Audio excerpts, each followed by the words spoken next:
বাংলাদেশে সুলতানুল ওয়াইজিন খ্যাত সকল উলামায়ে কেরামের প্রিয় মানুষ আল্লামা খালেদ সাইফুল্লাহ আইয়ুবী হাফিজাহুল্লাহ।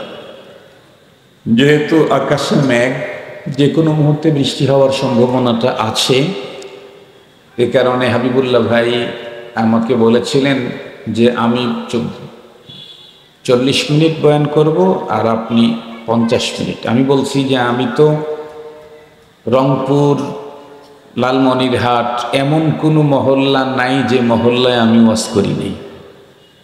একেবারে চুলদাড়ি কাঁচা থাকতে আমার বয়ান শুরু হয়েছে, এখন সবগুলা পেকে লাল হয়ে গেছে। আমার তো এত ওয়াজের দরকার নাই, আপনারা মেহমান, আমি উত্তরবঙ্গের মানুষ, আমি মেজবান, এই জন্য আমি খুব কম সময় আলোচনা করি। কারণ হাজিরিন,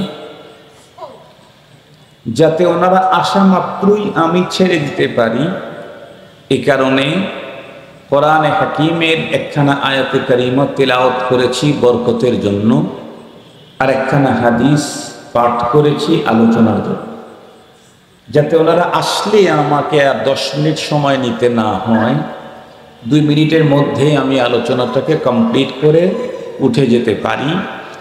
এ কারণে আমি শুধুমাত্র কেবলমাত্র হাদিসকে সামনে নিয়েই আপনাদের খেদমতে আলোচনা করব। হাদিসটা সুন্দর করে বুঝতে চাইলে প্রথমে আমাদেরকে একটা ছোট্ট ভূমিকা জানতে হবে।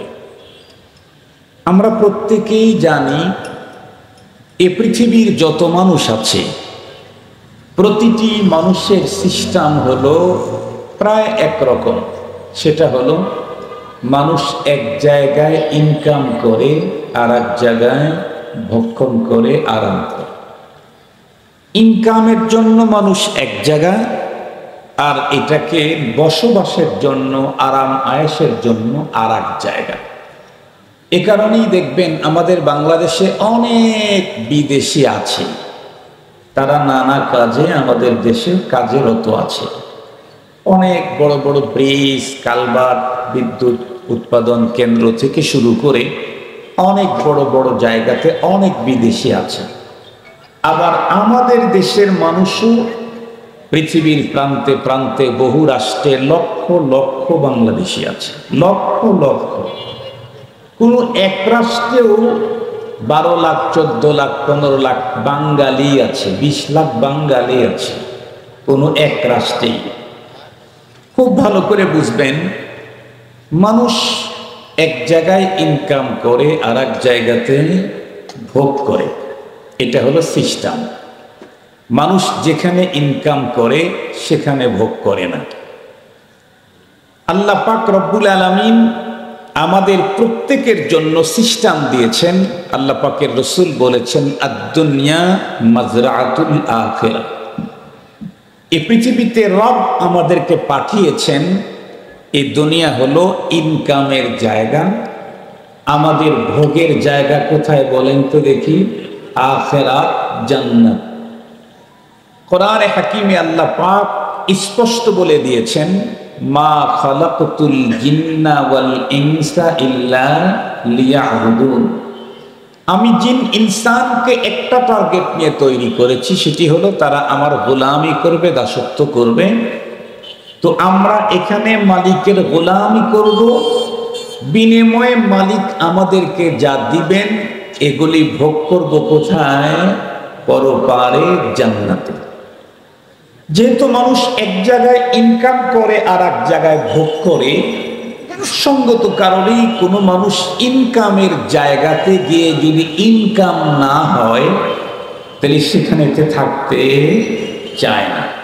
আপনাদেরকে সহজে বুঝবার জন্য একটা মিসাল দিয়ে তারপরে হাদিস বললে একেবারে দিবালোকের স্পষ্ট হয়ে যাবে ইনশাআল্লাহ। দেখেন, আমাদের দেশে অনেক ছেলে পেলে এমন আছে, বাড়িতে কোনো কাজ কাম করে না, সবাই মিলে তখন তাকে দেশের বাইরে পাঠায় দেয়। কোনো কোনো এমনও তো ফ্যামিলি আছে যে তার একটা সন্তানকে দেশের বাইরে ইনকামের জন্য পাঠাইতে তার সব কিছু বিক্রি করেছে, এমনকি ভাড়া বাড়িতে তারা থাকে, কারণ তাদের পুঁজি ছিল বসত ভিটাটা, এটা বিক্রি করে ছেলেকে জাপানে পাঠিয়েছে। কারণ জাপানে যারা যায় তারা কোটি কোটি টাকা ইনকাম করতে পারে, এটার প্রমাণ আছে। তো জাপানে পাঠিয়ে দিয়েছে, তার ভিটা বাড়িটা বিক্রি করে, ইভেন আরো আত্মীয় স্বজনদের কাছ থেকে কিছু টাকা লোন ধার করেও নিয়েছে। বুকে বিশাল বড় আশা নিয়ে ছেলেটাও জাপানে গেছে, বাবা মাও পাঠিয়ে দিয়েছে যে ওখানে গেলে অনেক টাকা ইনকাম করতে পারবে। যে কোনো কারণে, পরিবেশগত কারণে অথবা তার স্বাস্থ্যগত কারণে অথবা তার পেপারসের কোনো প্রবলেমের কারণে জাপানে যাওয়ার পরে সে কোনো কাজ করতে পারতেছে না।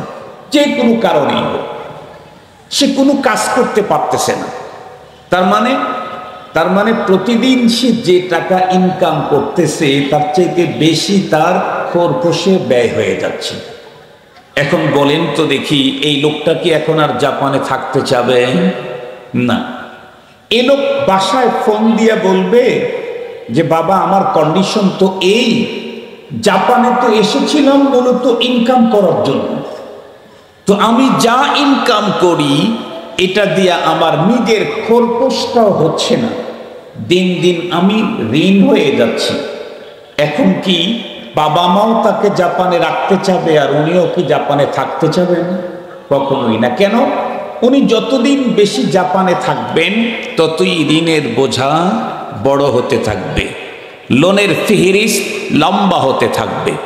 এ কারণেই উনি তখন চিন্তা করবেন যত দ্রুত দেশে রিটার্ন ব্যাক আসা যায় ততই আমার ঋণের বোঝা ছোট হবে। মূলত গিয়েছিলেন ইনকাম করার জন্য। মুহতারাম হাজিরিন, এই কথাটা যদি বুঝে থাকেন তাহলে মহানবী মুহাম্মদুর রাসূলুল্লাহ সাল্লাল্লাহু, একটু বলেন না, সাল্লাল্লাহু আলাইহি ওয়াসাল্লামের জবানে মোবারকের আমি পঠিত হাদিসটা বুঝতে কোনো সমস্যাই হবে না। নবী আলাইহিস সালাম বলেন, পৃথিবীতে যদি তিনটা অবস্থা বিদ্যমান থাকে তখন তোমাদের জন্য পৃথিবীর জমিনের পিঠ উত্তম পেটের চাইতে, তার মানে বেঁচে থাকা উত্তম মরে যাওয়ার চাইতে।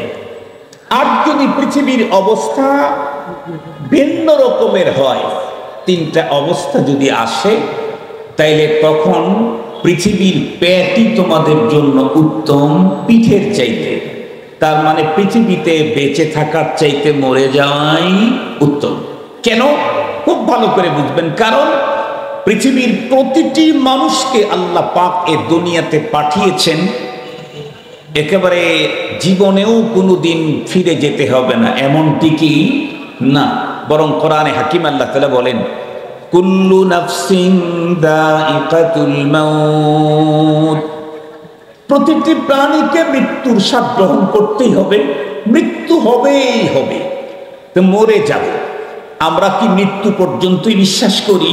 না, মৃত্যুকে তো নাস্তিকও বিশ্বাস করে, মরণকে তো নাস্তিকও অবিশ্বাস করার কোনো সুযোগ নেই। আমরা যারা মুমিন, আমাদের আকীদা বিশ্বাস মৃত্যুর পরে আরো অনেক লম্বা।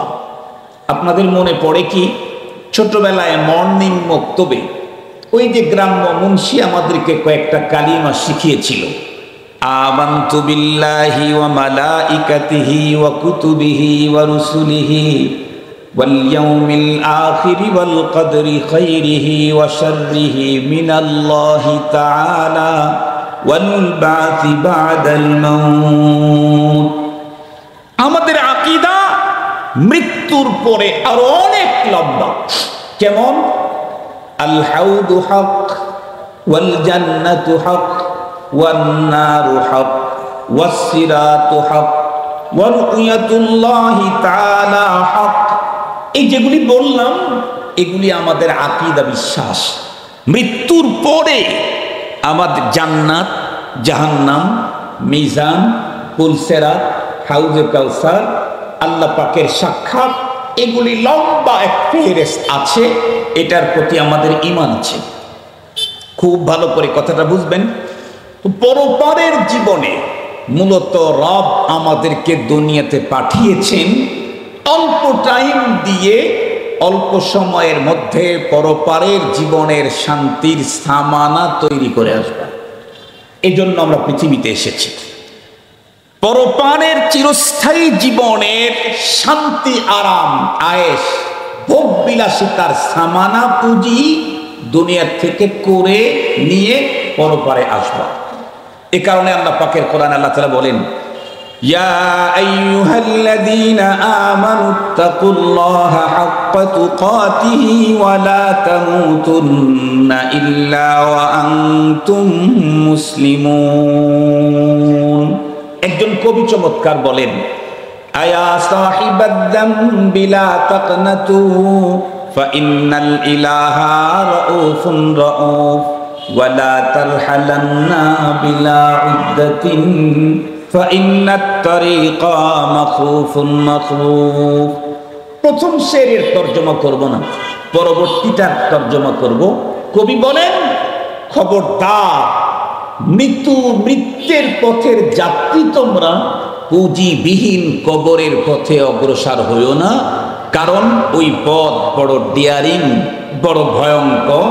পুঁজি না থাকলেই ঝামেলা, মৃত্যুর মুহূর্ত থেকে ঝামেলা শুরু হবে, কবরে ঢুকতেই পানিশমেন্ট শুরু হবে, ময়দানে মাহশরে উঠার পরে অবস্থা বেগতিক হয়ে যাবে। এই জন্য পুঁজি নিয়ে যেও।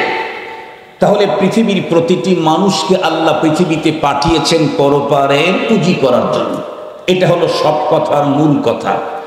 এখন আসেন, আসছি দুনিয়াতে পরপারের পুঁজি করার জন্য, কিন্তু পৃথিবীর কন্ডিশন যদি তিনটা অবস্থা হয়, তখন প্রতিটি মানুষ দুনিয়াতে বেঁচে থাকলেই পরপারের পুঁজি করার পরিবেশ থাকবে। আর যদি অবস্থাটা পাল্টে যায়, তাহলে দুনিয়াতে যতদিন বেশি বাঁচবে, পরপারের পুঁজি করার সুযোগ না থাকার কারণে তার ঘাড়ে ঋণের বোঝা বাড়তে থাকবে। ঋণের বোঝা যখন বাড়বে, তখন তো দুনিয়াতে বেঁচে থাকার চাইতে চলে যাওয়াই উত্তম। জাপানে গেছি টাকা ইনকাম করার জন্য, যা ইনকাম হয় খাইতে পড়তেই শেষ হয়, ইভেন আরো ঋণ করে খেতে হয়। তাহলে তো জাপানের প্রবাসী জীবনে থাকার কোনো প্রয়োজন নেই, ওর চাইতে দেশে ফিরে আসাই উত্তম। রব আমাদেরকে পাঠিয়েছেন দুনিয়াতে পরপারের পুঁজি করার জন্য।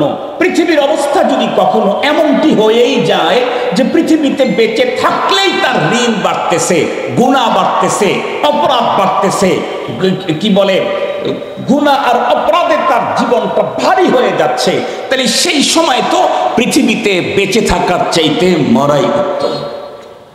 এখন দেখি আমার রাসূল কি বলেছেন, কখন বেঁচে থাকা উত্তম, কখন মরা উত্তম। আমাদের দেশের মানুষ তো অনেকে বাঁচতে চায়, আবার অনেকে মরতেও চায়। মজার কথা শুনেন, আমাদের দেশের মানুষ অনেকে বাঁচতে চায়, অনেকে মরতে চায়। বাংলাদেশে অনেক ব্যাংক আছে, প্রাইভেট ব্যাংক। কোনো এক ব্যাংকের চেয়ারম্যান সাহেব এক মাদ্রাসার মাহফিলের চিফ গেস্ট, আমি প্রধান বক্তা। আমার ওই দিন আরো একটা মাহফিল আছে, আর এক জায়গায় যেতে হবে, কাপাসিয়াতে। তো ওনারা আমি বললাম আমাকে দ্রুত সময় দিয়ে দিন, আমি চলে যাব। চিফ গেস্ট যিনি, উনি খুব চালাক। উনি বলেন প্রধান বক্তা ওয়াজ করে চলে গেলে আর লোক থাকে না, এই জন্য আমি 5 মিনিট বক্তব্য দেব, হুজুরের আগে দেব। তো পরে আমি আর উনি একসঙ্গে স্টেজে গেলাম। যাওয়ার পরে উনি লম্বা একটা কারগুজারি শুনাইলেন। আমি লম্বাটা শোনানোর টাইম নেই। উনি বললেন যে আমি সিঙ্গাপুরে গিয়েছিলাম বডি চেক আপ করার জন্য। তো বডি চেক করার পরে ডাক্তার দেখলো যে আমার আলহামদুলিল্লাহ অল বডি খুব ভালো আছে। তখন আমাকে ডক্টর জিজ্ঞাসা করে, তুমি তো সুস্থ আছো, এরপরেও এত টাকা ব্যয় করে বাংলাদেশ থেকে এখানে কেন আসছো? তো আমি তখন বললাম যে স্যার, আমি তো আসছি মূলত, মানুষ তো আজীবন পৃথিবীতে থাকতে পারবে না, তবে আমি 100 বছর বেঁচে থাকতে চাই। কয় বছর বেঁচে থাকতে চাই? আপনারা কথা বুঝতেছেন তো? আর না বোঝার কিছু নাই তো, আমি আপনাদের পুরান পাপী। আমি তো 25 বছর আগের থেকে আপনাদের অঞ্চলে বয়ান করি, আমাকে না বোঝার কিছু নেই। কি বলতেছে? 100 বছর বেঁচে থাকতে চায়, তার মানে উনি মরতে চান না। আবার কিছু মানুষ আছে নিজে নিজে গলায় দড়ি দিয়ে আত্মহত্যা করে, আছে না নাই? কিছু মানুষ, তাহলে ও বাঁচতে চায় না মরতে চায়? মরতে চায়। তাহলে বাংলাদেশের কিছু মানুষ কি করতে চায়? বাঁচতে চায়। যেই মানুষগুলি বেঁচে থাকতে চায় লম্বা টাইম, এদের অধিকাংশ হলো আল্লাহ পাক দুনিয়াতে যাদেরকে সুখ দিয়েছেন, টাকা আছে, পয়সা আছে, অর্থ আছে, বাসায় সুখ আছে, তারা একটু দীর্ঘদিন বেঁচে থাকতে চায়। আবার এই পৃথিবীর অনেক মানুষ মরতে চায় না, বরং আত্মহত্যা করে, সুইসাইড করে, নিজেই মরতে চায়। কেন? কারণ এই দুনিয়া তার জন্য ভালো লাগতেছে না। খুব ভালো করে বুঝবেন, আমার দেশে যারা আমরা বাঁচতে চাইতেছি, তারা বাঁচতে চাইতেছি হলো দুনিয়ার মজা নেওয়ার জন্য। যারা মরতে চাইতেছি, তারা মরতে চাইতেছি হলো দুনিয়ার কষ্টের জন্য। কিন্তু পয়গম্বর যেটা বলেছে সেটি হলো যে না, তোমার বেঁচে থাকা উত্তম আর মরে যাওয়া উত্তম। দুনিয়ার সুখ সমৃদ্ধি শান্তি ভোগ বিলাসিতার কারণে নয়, বরং দুনিয়াতে বেঁচে থাকা উত্তম। তুমি যদি দুনিয়াতে বেঁচে থাকতে পরপারের পুঁজি অ্যাভেলেবেল করতে পারো, তাহলে তোমার বেঁচে থাকা উত্তম। তুমি একদিন বেশি বাঁচলে তোমার জন্য তত ভালো। আর যদি তুমি দুনিয়া থেকে পুঁজি উল্টাটা হয়, অপরাধ গুনাহ, শুধু গুনাহ গুনাহ, অপরাধ আর অপরাধ বেড়েই চলছে, তাহলে সেই মুহূর্তে তোমাকে দুনিয়াতে যতই মজা তোমার থাক, দুনিয়াতে যতই শান্তি তোমার থাক, দুনিয়াতে যত বড় পাওয়ারই তোমার থাক, দুনিয়ার যত বড় চেয়ারই তোমার থাক, সেই মুহূর্তে তোমার দুনিয়ার জীবনে বেঁচে থাকার চাইতে মরা উত্তম। কেন? তুমি যত বড় চেয়ারেই থাকো, প্রতিদিন যদি অপরাধের প্রবণতা বাড়তেই থাকে, তাহলে তোমার শাস্তির পালা দিন দিন ভারী হতেই থাকবে, তোমার গুনাহের বোঝা দিন দিন বাড়তেই থাকবে। মরণ থেকেই শুরু হবে তোমার গুনাহের পানিশমেন্ট। কথা বুঝাইতে পারছি আপনাদেরকে? এবারে আসল নবী ইসলাম কি বললেন, হাদিসটা আমি পড়ে আপনাদেরকে তর্জমা শোনাই। এর মধ্যে যদি ওনারা এসে যান ফাবিহা, যদি না আসেন হাদিসটাকে একটু ব্যাখ্যা করব। রাসূল করিম সাল্লাল্লাহু আলাইহি ওয়াসাল্লাম বলেন, ইদা কানা উমারাউকুম খিয়ারাতুম। পৃথিবীতে যদি এমন অবস্থা হয় কোনো দেশে, যেমন আমাদের দেশের কথাই বলি, আজ তোমার দেশের নেতা যারা, একেবারে ছোট নেতা, পাতি নেতা থেকে শুরু করে, গ্রামের নেতা থেকে শুরু করে, ফ্যামিলির নেতা থেকে শুরু করে, সর্বোচ্চ চেয়ার পর্যন্ত নেতা যারা, এই সিরিয়ালের লোকগুলো যদি সবচাইতে ভালো হয়, সবচাইতে কি হয়? আপনার ফ্যামিলির নেতাকে, আপনার ফ্যামিলির 8 সদস্য আপনারা, আপনার ফ্যামিলিতে 5 সদস্য আপনারা, এই 5 জনের মধ্যে তো একজন নেতা। এই 5 জনের ভিতরে যে ভালো, সে হলো আপনার ফ্যামিলির নেতা। আপনার মহল্লাতে লোক আছে 5000, 5000 লোকের ভিতরে যে সবচাইতে ভালো, ভদ্র, দিনদার, সেই হলো আপনাদের মহল্লার নেতা। আপনার গ্রামে আছে 10,000, 10,000-এর ভিতরে সবচাইতে ভালো যে লোক, সে হলো আপনার গ্রামের নেতা। আপনার ওয়ার্ডে আছে 50,000, 50,000-এর ভিতরে সবচাইতে ভালো যে লোকটা, সেই হলো আপনার ওয়ার্ডের নেতা। আপনার ইউনিয়নে আছে 1 লাখ মানুষ, 1 লাখের ভিতরে সবচাইতে ভালো যে লোকটা, সেই লোকটা আপনার ইউনিয়নের নেতা। এভাবে করতে করতে করতে করতে সর্বোচ্চ পর্যন্ত সবচাইতে বড় চেয়ারে কে? এদেশের সবচাইতে ভালো মানুষটা যে। নবীজি বলেন, এমন কন্ডিশন যদি পৃথিবীতে হয়, তাহলে একটা অবস্থা। আর একটা কি? ওয়া আগনিয়াউকুম সুমাহাআকুম। তোমাদের সমাজের ধনী বিত্তবান যারা, তারা যদি হয় দানশীল, মায়াবী, মানুষের প্রতি দরদ ভালোবাসাওয়ালা, ধনী লোক যারা, আল্লাহ যাদেরকে ধন দিয়েছেন, সম্পদ দিয়েছেন, সব দানশীল। খুব ভালো করে বুঝবেন। 3 নাম্বার, ওয়া আমরুকুম শুরা বাইনাকুম। রাষ্ট্রের কাছ থেকে শুরু করে মহল্লার, তোমার ফ্যামিলির কাজ পর্যন্ত সব জায়গাতে কাজ হয় মশওয়ারা ভিত্তিক। কেউ কেউ বলতে পারেন, হুজুর আমাদের রাষ্ট্রের কাজ তো মশওয়ারা ভিত্তিকই হয়, কারণ সংসদে তো সংসদ বসে তো মশওয়ারার জন্যেই। সংসদ কি জন্য বসে? কথা বলেন। মশওয়ারার জন্য বসে। কিন্তু আমাদের দেশের সংসদের মশওয়ারার সিস্টেম যেটা, এটা শরীয়তের সিস্টেম না। আমাদের দেশের সংসদের মশওয়ারার সিস্টেম হলো, এই বিলের পক্ষে যারা আছেন তারা হা বলুন, যারা বিপক্ষে আছেন তারা না বলুন। বিপক্ষের লোক যদি 3 গুণও বেশি হয়, কিন্তু পক্ষের লোক মানে যেহেতু প্রস্তাব দিয়েছে সরকার, এ কারণে স্পিকার কি বলতে হয়? হ্যাঁ জয়যুক্ত হয়েছে, হ্যাঁ জয়যুক্ত হয়েছে, হ্যাঁ জয়যুক্ত হয়েছে, বিল পাস।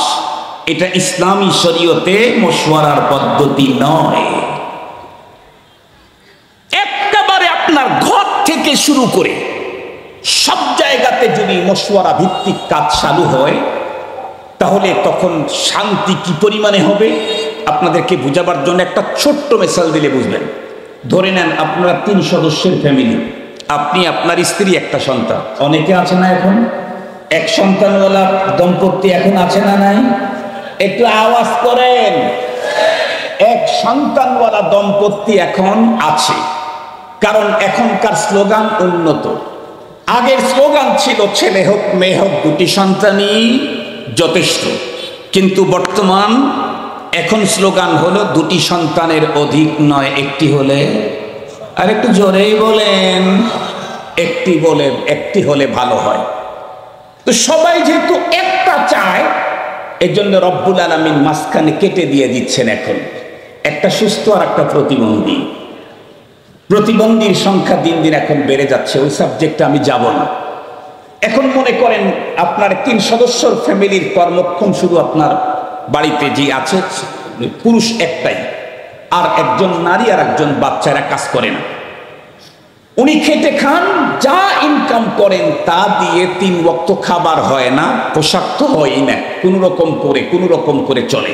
সামনে ঈদ চলে আসছে, স্ত্রী মনে মনে ভাবতেছে এই ঈদে একটা নতুন কাপড় আমি নিব। ছেলে মনে মনে ভাবতেছে সবাই নতুন কাপড় পরে যায়, আমার বাবা দিতে পারে না, এই ঈদে আমাকে দিবে। লোকটা যিনি ঈদ কর্মক্ষম, উনি চিন্তা করতেছেন কাপড় না পরলে তো আমি আর কাজ করে ইনকাম করতে পারবো না, এবং কাপড়টা আমার দরকার। এ ভাই আমার কথা শুনেন, আমার কথা শুনে 3-5 মিনিটের মধ্যে শেষ হয়ে যাবে। এখন যদি যিনি কাজ করে কষ্ট করে টাকা ইনকাম করেন, উনিও যদি মশওয়ারা ছাড়া নিজের জন্য কাপড় খরিদ করেন, দেখবেন ওনার স্ত্রী আর সন্তান বাঁকা হয়ে থাকে। পক্ষান্তরে যদি এই 3 জনকে নিয়ে 3 জনই বসেন, স্বামী যদি বলে দেখো স্ত্রীকে, তুমি এত কষ্ট করো, আমার সংসারটাকে তুমি ধরে রেখেছো, তো আমি অর্থ ইনকাম করেছি, যে একটা কাপড় কেনার টাকা আমার নাই, কারো কাছ থেকে লিন করে হয়তো একটা কাপড় কিনবো, আমার মনে হয় কাপড়টা তোমাকে দিলেই ভালো হয়। স্ত্রী তখন বিবেকের কাছেই বলবে না, আমাকে দরকার নাই, আমি তো আর বাইরে যাই না, আমি ছিঁড়া কাপড় পরতে পারবো, আপনার একটা কাপড় দরকার। শেষ পর্যন্ত 2 জনে মিলে বলবে আমারও দরকার নাই, তোমারও দরকার নাই, কলিজার টুকরা সন্তানকে একটা কাপড় দিয়ে দিই। কাপড় খরিদ করলেন একটা, কোনো ঝামেলা নাই। কেন? মশওয়ারার কারণে। মশওয়ারা ছাড়া যদি আপনি কিনতেন, তাহলে কিন্তু স্ত্রী একদিকে আর সন্তান আর একদিকে বাঁকা হয়ে যেত, আসতো অশান্তি। এই পৃথিবীর সমস্ত নেতাগুলি যদি ভালো হয়, যেই ফ্যামিলির নেতা ভালো, 5 জনের ভিতরে সবচাইতে ভালো, ওই ফ্যামিলিতে তো 56 ইঞ্চি মনিটর কিনে নিয়ে আসবে।